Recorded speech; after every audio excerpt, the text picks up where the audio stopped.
can't hear the sound here.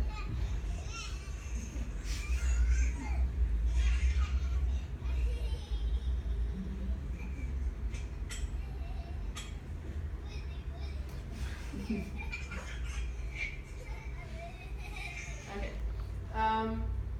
And my older daughter, when she was watching me preparing the pitches, I was standing on the stage, my husband was filming me, and I was like repeating the pitches again and again and again. And she was also learning from that. She stood on the stage and she was mumbling something in an unknown language because she didn't understand English. I was pitching in English. So she didn't.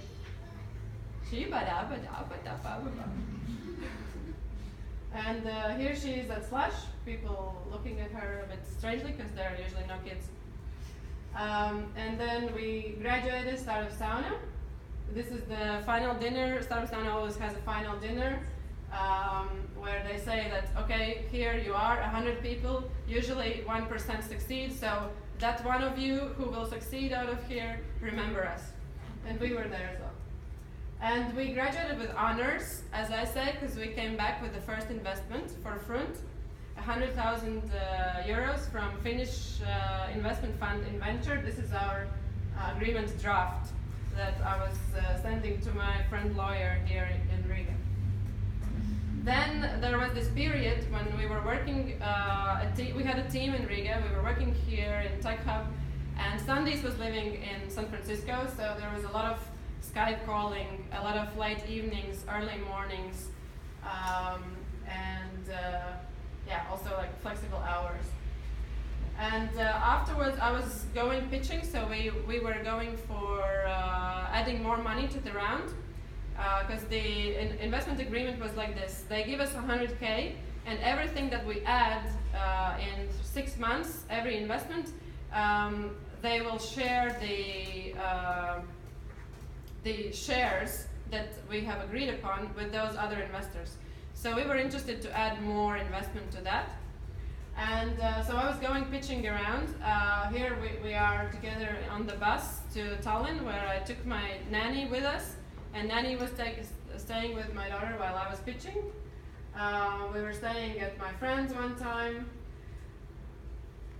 And then there were some harder moments, like here is one story when my daughter had birthday, the older one, and I had to go to London that day for pitching, and we woke up and she had temperature, so basically I had to leave my daughter when she was sick on her birthday and go to London to pitch.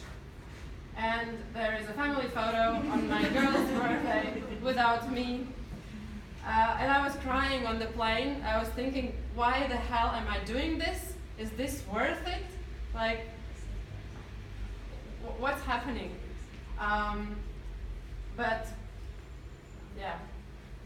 Here I am pitching in London, pitching in TechGirls, pitching in Tech Hub. And was a long road of pitching and going to events. Sometimes they were very happy meeting friends, like all this from Infogram. Looking back right now, I can say that it was really hard at sometimes, but it's always really hard at sometimes when you're trying to do something new.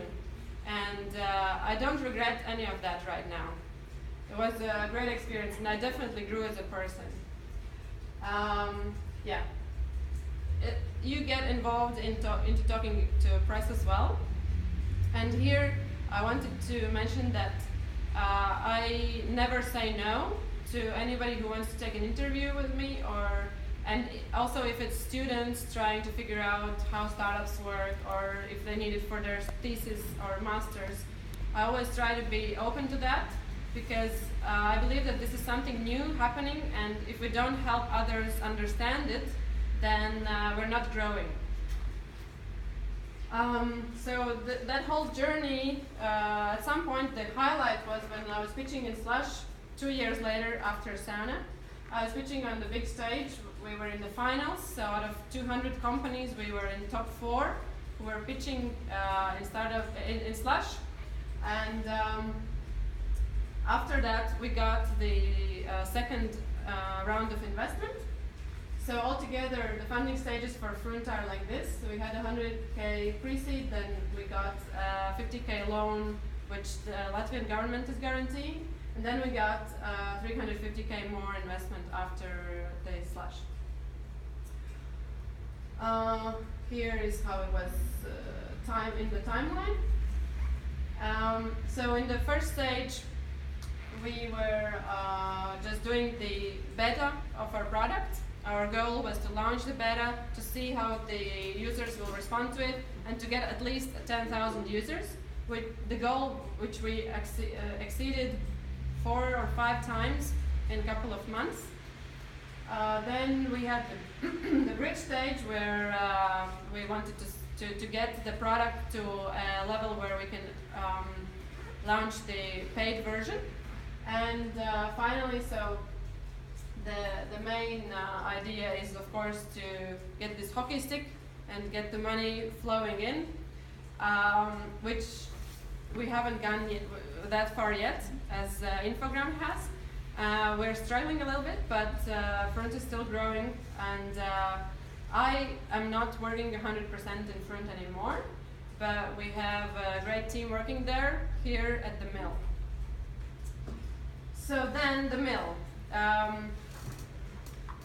So we were, with Frunt, we were at Tech Hub, and at some point Tech Hub was so full that we couldn't fit all our team together. And we decided to look for our own office, and we found this place, and we fell in love with it, and we thought, okay, it's a bit too big for our office, but what can we do? We can create a co-working space for designers, because there's no place where designers can meet. And like there's no space where tech girls can meet, and now we're doing it here with Riga TechGirls, with the community. At that point, 2 years ago, we created a space where designers can meet. So designers and developers can come here and work together every day in the co-working, and they can meet in meetups just like this one here in the open space. So the mill, we have a couple of great companies that are still here, some that were here and already grew out of here and are growing somewhere else and becoming successful companies. So it's an everyday working place. We create the meetups. We create our own meetups, and we also host meetups that others are creating. It's a great community, so we always have a Christmas dinner, and at parties, the people who work here are the last people who stay, and they're close friends. It's like a bigger family. And the parties are legendary. Who's been to a party here? Are they legendary? Yeah. Okay. And now to the final part of my speech, some learnings and tips that I want to share with the girls and also guys, of course, also welcome. So the first one is don't do it alone. It's what always the investors say, and it's what I believe in as well. Don't do it alone in the sense that if you are a mother, get help, get your family, hire help. You can always work on your dreams, and becoming a mother is never an obstacle. And always get a team to work on your product, because one is not a fighter, but you will need to fight, for sure. Then the second one, which is connected to the first. So I believe that trust is everything, and this is what I also learned in these past couple of years. It's not that easy to build trust, and it's not that easy also to keep trust, because even if you know each other for a long time, there can be hard moments when you lose the trust in the people that you work with. But it's very important to keep it. And to keep trust, you need to communicate. So what I also learned is that you always need to speak the truth. You need to say how you feel. And you also need to be open to hear what your collaborators or your counterparts are saying, because sometimes those things can be painful, or it can hurt to hear some things, but it's important to talk them through and to find this way to solve it. That being said, I believe that kindness goes a long way. So being honest and truthful doesn't mean that you need to be rude or mean. I believe that being rude can sometimes be very painful for the business.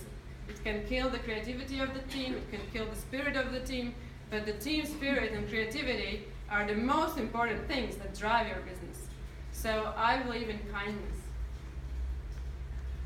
Emotional intelligence.